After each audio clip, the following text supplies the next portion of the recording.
नमस्कार दोस्तों, मैं मोहित शर्मा, एक स्टार्टअप कंसल्टेंट आपका हमारे यूट्यूब चैनल पे स्वागत करता हूं। और आज हम जानेंगे निधि कंपनी के बारे में सारी बातें कि निधि कंपनी क्या होती है, किन लोगों को निधि कंपनी प्रोसेस करानी चाहिए, इसमें क्या प्रॉफिट है क्या लॉस है, सारी बातें हम जानेंगे रिया जी के साथ। तो चलिए स्टार्ट करते हैं।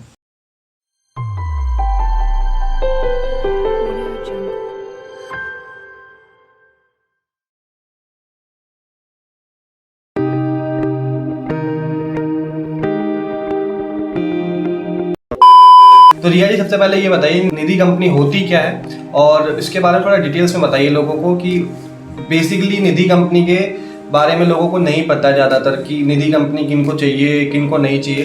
तो कुछ आप डिटेल्स में बताइए कि निधि कंपनी के बारे में। जैसा कि आपको पता ही है कि निधि कंपनी के नेम से ही पता चलता है, निधि मतलब पैसा। जो कंपनी पैसे में डील करते हैं या फाइनेंशियल सर्विसेज में डील करती है वो होती है निधि कंपनी। अगर आप कोई भी बिजनेस करना चाहते हैं, फंड लेने से, डिपॉजिट करने से या किसी को लोन देना चाहते हैं, तो इन सब के लिए आपको निधि कंपनी बनानी होती है। ये नॉर्मल प्राइवेट लिमिटेड कंपनी बनाकर आप फाइनेंशियल सर्विस का काम नहीं कर सकते हैं। तो देखिए, निधि कंपनी कंपनीज एक्ट 2014 के एक्ट में बनती है। निधि कंपनी का मेन ऑब्जेक्टिव ये होता है कि जितने भी उसके मेंबर्स होते हैं उनकी जो सेविंग्स होती है वो डिपॉजिट करती है। डिपॉजिट करने के बाद क्या रहता है, जिन मेंबर्स को रिक्वायरमेंट होती है फंड की, उन्हें वो लोन प्रोवाइड करते हैं इंटरेस्ट रेट पर।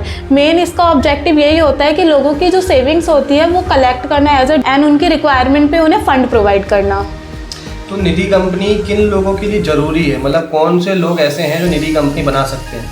बात की जाए कि किन लोगों के लिए ज़रूरी है, अगर आपको लगता है, जैसा कि आपने मार्केट में देखा ही होगा, लोग ब्याज पे रुपए देते हैं। तो अगर आपको उसी काम को गवर्नमेंट के तरीके से करना चाहते हैं कि हमें मेंबर से फंड, उनकी जो सेविंग्स होती है वो डिपॉजिट करनी है और उनके रिक्वायरमेंट पे उन्हें फंड प्रोवाइड करना है वैल्यूएबल इंटरेस्ट रेट पे, तो आपको निधि कंपनी बनानी चाहिए इसके लिए।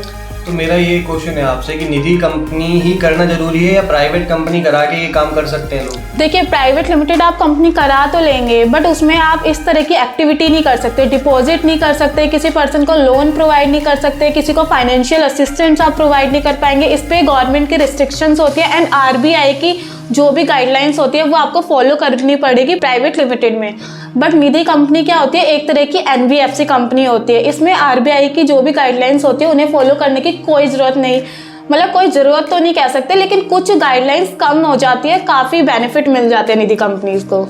निधि कंपनी बनाने के लिए लोगों को क्या कुछ अमाउंट डिपॉजिट करना पड़ता है एज अ सिक्योर तरीके से रखने के लिए गवर्नमेंट के पास, या ऐसे ही स्टार्ट कर सकते हैं? देखिए, निधि कंपनी बनाने के लिए आप ये तो नहीं कह सकते कि एक सिक्योरिटी अमाउंट आपको डिपॉजिट करना होता है, बट कंपनीज की जो पेड अप शेयर कैपिटल रहती है वो कम से कम 5 लाख की रहनी चाहिए।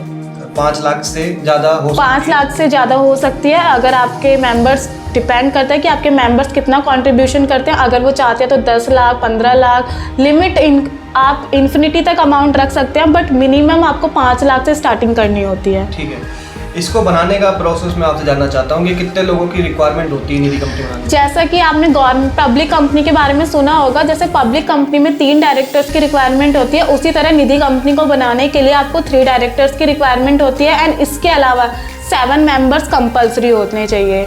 अगर आपकी निधि कंपनी में मेंबर्स नहीं है तो कौन फंड डिपॉजिट करेगा, किसको आप लोन दोगे? सिंपल सी बात है, उसके बिना तो कुछ हो ही नहीं सकता। अच्छा, नेक्स्ट क्वेश्चन ये आता है कि निधि कंपनी को बनाने में डॉक्यूमेंट्स की रिक्वायरमेंट क्या क्या होती है? कोई ज़्यादा बड़े डॉक्यूमेंट चाहिए होते हैं कि या मतलब जो हम प्राइवेट कंपनी कराते हैं सेम वैसे ही डॉक्यूमेंट्स पे काम हो जाता है हमारा? जैसे आप प्राइवेट लिमिटेड कराते हो वही डॉक्यूमेंट सारी रिक्वायरमेंट होती है, बट इसमें एक ही चीज़ जो आपका मेन होता है वो होता है कैपिटल अमाउंट आपका 5 लाख से ज़्यादा होना चाहिए। 5 लाख से कम पे आपकी निधि कंपनी नहीं इनकॉर्पोरेट हो सकती।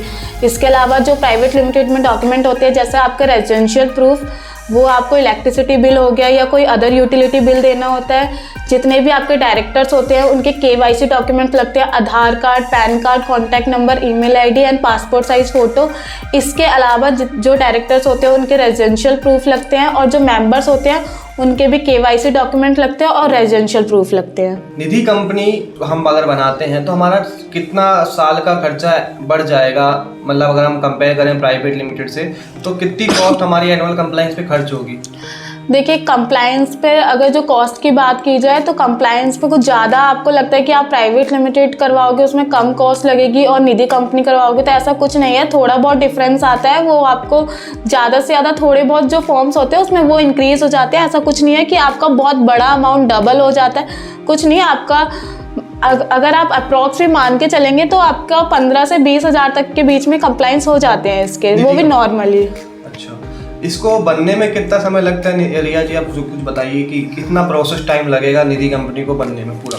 देखिए निधि कंपनी को बनाने में अगर मान के चलो लगते तो 2 से 3 दिन भी लग सकते हैं, बट टोटली डिपेंड करता है कि एमसीए की साइट किस तरीके से वर्क कर रही है। तो हम मतलब क्लाइंट को नॉर्मली आप इतना टाइम तो सफिशिएंट टाइम बता के चलो 15 से 25 दिन का टाइम लग जाता है निधि कंपनी बनाने में, क्योंकि 3 डायरेक्टर्स होते हैं और 7 मेंबर्स होते हैं, तो सबके डॉक्यूमेंट वगैरह प्रिपेयर करने, ड्राफ्ट करने एंड एमसीए पे डिपॉजिट करने में इतना टाइम आराम से सफिशिएंट टाइम में इतना लग जाता है।